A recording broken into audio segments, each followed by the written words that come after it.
There is a specific kind of violence in a stare. Not the overt violence of an enemy, nor the soft gaze of a lover, but the cold, ontological weight of simply being noticed. Have you ever felt it?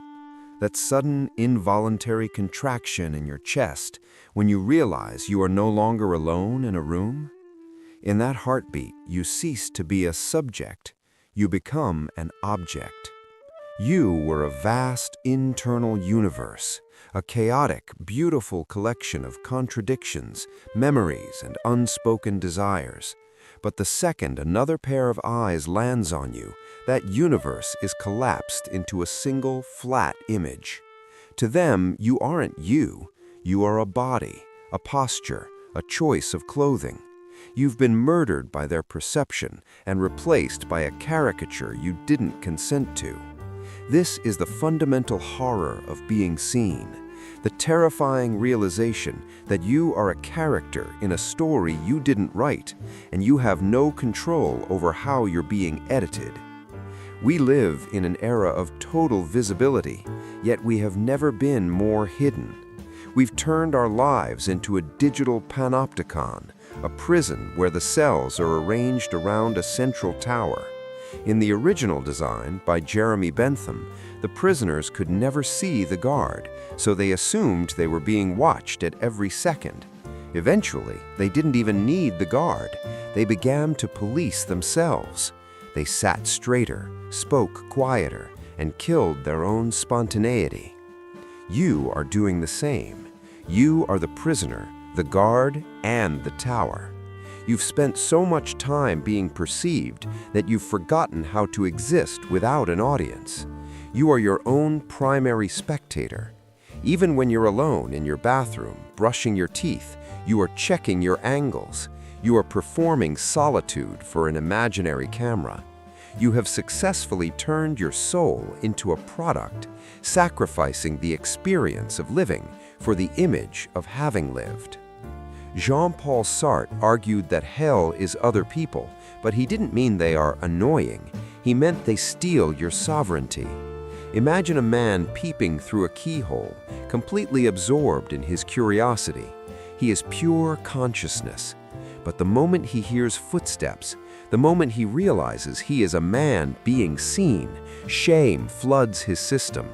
He realizes he has a back, a part of himself that others can see, but he can't. This is the trauma of the look. It fixes you in a state of being you cannot control. They decide you are the shy one, or the failure, or the eccentric, and you spend your entire life trying to hack into their minds to edit that file. But the file is encrypted. You are locked out of your own reputation. Why has the word cringe become the ultimate insult of our generation? Cringe is simply the visceral reaction to witnessing someone who is being perceived while being authentic. It's watching someone enjoy something too much without checking the monitor first. We call it cringe because it reminds us of our own vulnerability. It scares us to see someone unprotected by a persona. By fearing the cringe, you kill the child within you. You stop playing. You stop being weird. You trade your spontaneity for a curated silence. You think you're being cool, but you're actually just becoming a statue. And statues don't feel.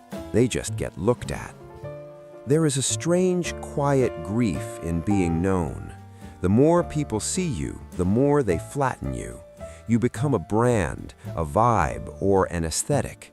You've built this digital ghost, this character that is polished, funny, and profound, and now you're a slave to it.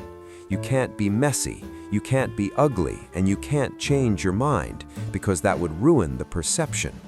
We fear being understood perfectly, because if someone truly sees the cracks, the insecurities, and the hidden shames, then we have nowhere left to hide.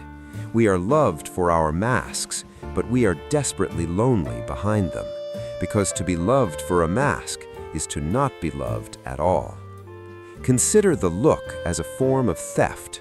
Every time someone perceives you, they take a piece of your reality and filter it through their own trauma, their own biases, and their own bad days. They aren't seeing you, they are seeing a projection of themselves. Yet you exhaust yourself trying to manage this projection.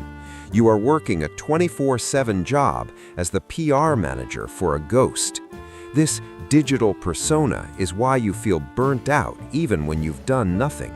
You aren't tired from working, you're tired from appearing. The digital age has exacerbated this to a point of no return. We no longer have a backstage. In the past, you could go home and take off the mask, but now the mask is glued to your face by the blue light of your smartphone. Your digital persona is always active, always being perceived, always being judged by the algorithm and the crowd. You've created a version of yourself that is permanent and polished, and now you're terrified to meet people in the flesh. You're afraid they'll see the unfiltered version and feel cheated. You are competing with a version of yourself that doesn't even exist. So, how do you escape? How do you stop living in the third person? It starts with the most uncomfortable realization in the world. People aren't actually looking at you. Your fear of being perceived is ironically a form of narcissism. It's the belief that you are important enough to be the center of everyone else's judgment, but you aren't. They are too busy guarding their own prisons. They are too busy worrying about their own clumsy hands and their own look. You are a background extra in their movie, and they've already forgotten your lines. In that realization is your freedom, the freedom of being a nobody. To be unperceivable is to be sovereign once again. It means you can be messy, inconsistent, and cringe without it being a catastrophe. It means you can exist for the sake of existing rather than for the sake of being seen. Go out today and try to be useless. Try to be unimportant. Do something that no one will ever see. Laugh at a joke you told yourself. Dance in the dark where the door is locked. Stop trying to edit the version of you that lives in other people's heads. It's a ghost. It's not real. The only thing that is real is the I, the subject, the watcher, the one who is breathing right now. Put down the mask. Let the image shatter. Let them get it wrong. Let them think you're a fool. Their perception is their burden, not yours. The only escape from the prison of perception is to realize that the audience you're performing for is just as terrified as you are. Finally, you are alone, and finally, you can just be.